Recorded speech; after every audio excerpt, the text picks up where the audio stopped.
Shalom, selamat pagi jemaat Tuhan yang terkasih.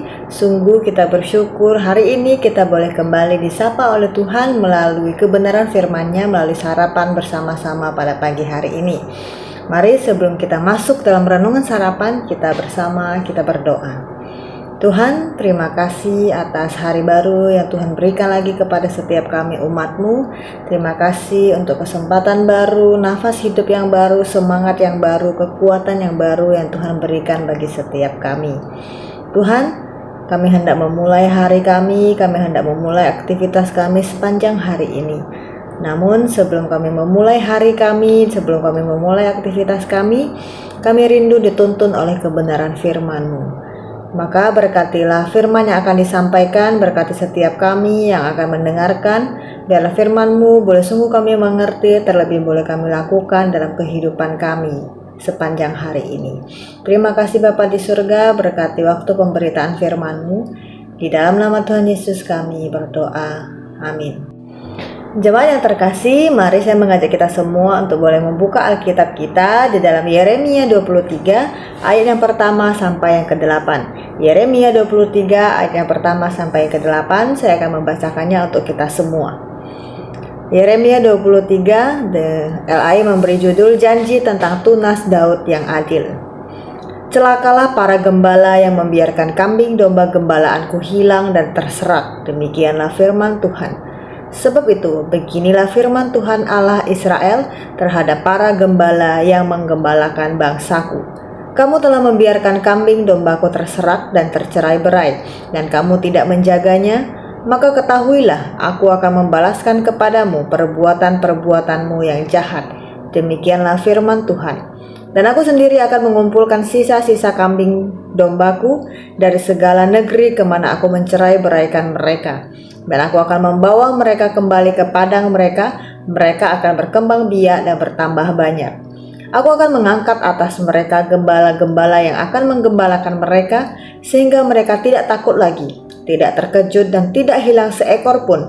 Demikianlah firman Tuhan. Sesungguhnya waktunya akan datang, demikianlah firman Tuhan, bahwa aku akan menumbuhkan tunas adil bagi Daud. Ia akan memerintah sebagai raja yang bijaksana dan akan melakukan keadilan dan kebenaran di negeri. Dalam zamannya Yehuda akan dibebaskan dan Israel akan hidup dengan tentram. Dan inilah namanya yang diberikan orang kepadanya, Tuhan keadilan kita. Sebab itu demikianlah firman Tuhan, sesungguhnya waktunya akan datang bahwa orang tidak lagi mengatakan demi Tuhan yang hidup yang menuntun orang Israel keluar dari tanah Mesir, melainkan demi Tuhan yang hidup yang menuntun dan membawa pulang keturunan kaum Israel keluar dari tanah utara dan dari segala negeri kemana ia telah mencerai-beraikan mereka, maka mereka akan tinggal di tanahnya sendiri. Amin. Demikian jauh pembacaan firman Tuhan kita. Berbahagialah setiap kita yang bukan hanya membaca, merenungkan, terlebih kita yang bisa menghidupkan firman Tuhan di dalam kehidupan kita sehari-hari. Bapak Ibu jemaat yang terkasih, hari ini bersama-sama melalui Yeremia 23 ayat 1 yang sampai yang ke-8, kita bersama-sama akan merenungkan sebuah tema, yaitu pengharapanmu tidak hilang. Pengharapanmu tidak hilang. Jemaat yang terkasih, jika di dalam beberapa perikop sebelumnya teguran yang Tuhan berikan kepada raja-raja Yehuda, tetapi dalam pembacaan kita kali ini, teguran yang disampaikan oleh Tuhan itu secara umum disampaikan kepada para gembala atau para pemimpin umat. Gembala bukan sekedar memimpin di dalam kerajaan atau pemerintah, tetapi juga memimpin suatu keagamaan. Merekalah yang disebut telah menyebabkan kambing domba Allah tercerai-berai. Memang benar, umat Yehuda berulang kali jatuh ke dalam penyembahan berhala karena ajakan yang dilakukan oleh para pemimpin mereka.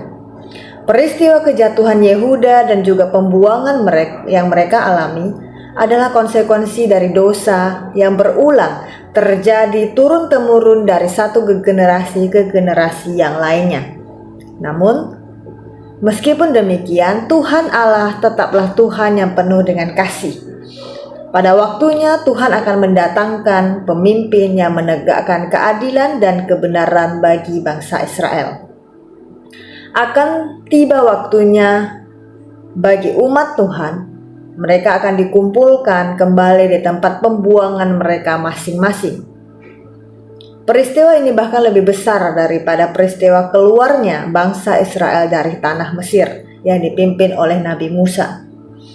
Di dalam sejarahnya, Bapak Ibu jemaat yang terkasih, sejak kejatuhan dari Babel ke Asyur, kerajaan Yehuda tidak pernah lagi kembali seperti sedia kala sampai saat ini. Namun bukan berarti janji Tuhan tidak terpenuhi. Kita meyakini bahwa Yesus Kristuslah tunas Daud yang dijanjikan itu. Tuhan Yesus mengatakan bahwa kerajaannya bukan dari dunia ini.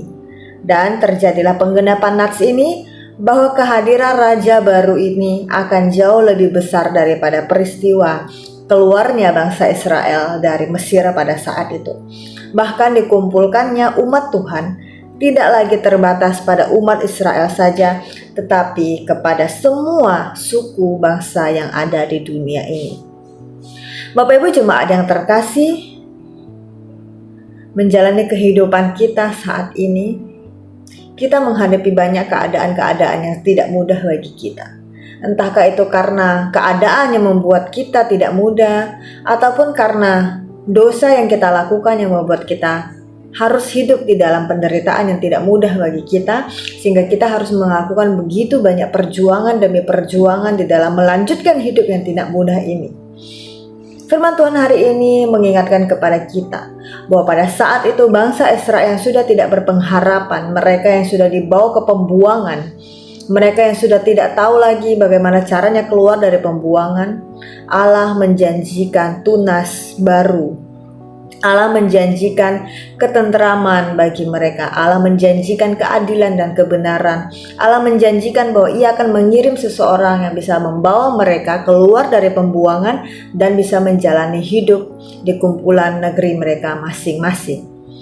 Bapak Ibu Saudara yang terkasih, bangsa Israel yang sudah masuk ke dalam pembuangan, mereka sudah tidak lagi tahu seperti apa itu pengharapan. Mereka sudah tidak lagi memikirkan apakah akan ada pengharapan bagi mereka. Namun Nabi Yeremia dipanggil oleh Tuhan untuk menyampaikan kekuatan kepada bangsa Israel, bahwa sekalipun mereka berada di dalam pembuangan, Tuhan masih peduli kepada mereka. Tuhan masih memberikan pengharapan kepada mereka bahwa pada waktunya nanti, pada saatnya nanti, Tuhan akan mengirimkan seseorang yang akan membawa mereka hidup di dalam ketenteraman, kebenaran, dan keadilan. Begitu juga dengan setiap kita saat ini, Bapak Ibu jemaat yang terkasih, kita memiliki pergumulan, kita memiliki masalah kita masing-masing, kita memiliki struggle kita masing-masing. Pada satu titik kita mungkin akan merasa, Tuhan sudahlah, aku sudah tidak sanggup lagi dengan pergumulan yang aku alami ini. Pada satu titik kita akan merasa, sudahlah Tuhan, atur saja seperti apa maunya. Bapak Ibu Saudara yang terkasih, di dalam setiap kesulitan yang kita jalani saat ini, di dalam setiap pergumulan yang kita alami saat ini, di dalam setiap persoalan yang kita alami, yang dalam satu titik kita merasa seolah-olah seperti tidak ada jalan keluar, seperti sudah tidak ada harapan lagi. Firman Tuhan hari ini mengatakan kepada kita bahwa ketika kita sungguh-sungguh beriman dan percaya kepada Tuhan, pengharapan itu masih disediakan bagi kita. Ketika kita sungguh-sungguh hanya memandang kepada Allah, kita hanya memandang kepada Juru Selamat kita, maka pengharapan itu masih disediakan bagi setiap kita. Pengharapan yang Allah berikan bukan hanya sekedar memberi kita kekuatan untuk menghadapi pergumulan demi pergumulan yang kita alami, Bapak Ibu Saudara terkasih. Pengharapan yang Allah berikan kepada kita juga membuat kita percaya bahwa di dalam pergumulan yang tidak mudah sekalipun, di dalam masalah yang kita hadapi yang tidak gampang bagi kita, Tuhan beserta dengan kita. Kita tidak pernah melangkah dalam pergumulan berat itu sendirian, Bapak Ibu Saudara yang terkasih. Kita tidak hanya diberikan kekuatan, tapi kita juga diingatkan bahwa dalam kesulitan yang kita hadapi saat ini, pun sesulit apapun, kita tidak pernah berjalan sendiri. Dia tidak pernah sedetik pun meninggalkan dan membiarkan kita melalui kesulitan demi kesulitan itu sendiri, Bapak Ibu Saudara yang terkasih. Sekalipun penderitaan yang kita alami karena konsekuensi dari dosa yang kita perbuat, sekalipun penderitaan yang kita jalani adalah karena perbuatan kita sendiri pun, Tuhan selalu bersama-sama dengan kita. Pengharapan yang Dia berikan kepada kita bukan hanya sekedar kekuatan saja, tetapi penyertaannya Dia selalu bersama-sama dengan kita, Bapak Ibu Saudara terkasih. Maka mari kita bersama-sama berjuang dalam kehidupan yang tidak mudah ini, Bapak Ibu Saudara yang terkasih. Ingatlah selalu bahwa selalu ada Tuhan yang bersama-sama dengan kita. Selalu ada penyertaan Tuhan bersama-sama dengan kita. Pengharapan kita selalu ada di dalam Tuhan. Maka kuatkanlah dan teguhkanlah iman percaya kita, bahwa Allah yang kita percaya adalah Allah yang selalu bersama-sama dengan kita. Bahwa Allah yang kita percaya adalah Allah yang selalu memberikan pengharapan kepada kita. Maka dari itu Bapak Ibu Saudara yang terkasih, marilah kita senantiasa hidup di dalam iman, percaya pengharapan itu datangnya dari Tuhan bagi setiap kita. Mari kita berdoa. Tuhan, terima kasih untuk renungan singkat yang boleh Engkau ingatkan kepada setiap kami. Benar Tuhan, di dalam kami menjalani hidup kami yang tidak selalu baik-baik saja ini, kami membutuhkan kekuatan dari Engkau Tuhan. Kami membutuhkan harapan dari Engkau Tuhan. Kami hanya bisa berharap kepada Engkau bahwa Engkaulah sumber kekuatan kami Tuhan. Terima kasih untuk firman-Mu mengingatkan kepada kami bahwa dalam kesulitan yang kami hadapi saat ini, keadaan kami yang sedang tidak baik-baik saja saat ini, Engkau bersama-sama dengan kami Tuhan. Engkau tidak membiarkan kami melangkah sendirian Tuhan. Bukan hanya kekuatan yang Engkau berikan kepada kami, namun Engkau juga hadir bersama-sama dengan kami dalam proses kami menjalani kehidupan kami yang tidak mudah ini Tuhan. Maka biarlah kami boleh beriman dan mengimani, sungguh percaya bahwa Engkau bersama-sama dengan kami dalam setiap proses kehidupan kami Tuhan, sehingga kami tidak lagi merasakan bahwa kami berjuang sendirian, bahwa kami melangkah sendirian dalam kehidupan kami yang tidak mudah ini Tuhan. Namun ada Engkau yang bersama-sama dengan kami, Engkau menemani dan mendampingi setiap proses kehidupan kami Tuhan, sehingga kekuatan kami boleh sungguh datangnya dari Engkau. Terima kasih Bapa di surga, biar firman-Mu boleh terus menjadi kekuatan bagi kami di dalam kami melakukan aktivitas kami sepanjang hari ini. Berkati aktivitas kami Tuhan, kami percaya penyertaan-Mu menyertai kami. Di dalam nama Tuhan Yesus kami berdoa. Amin. Selamat pagi Bapak Ibu Saudara yang terkasih, selamat melakukan aktivitasnya. Tuhan Yesus memberkati.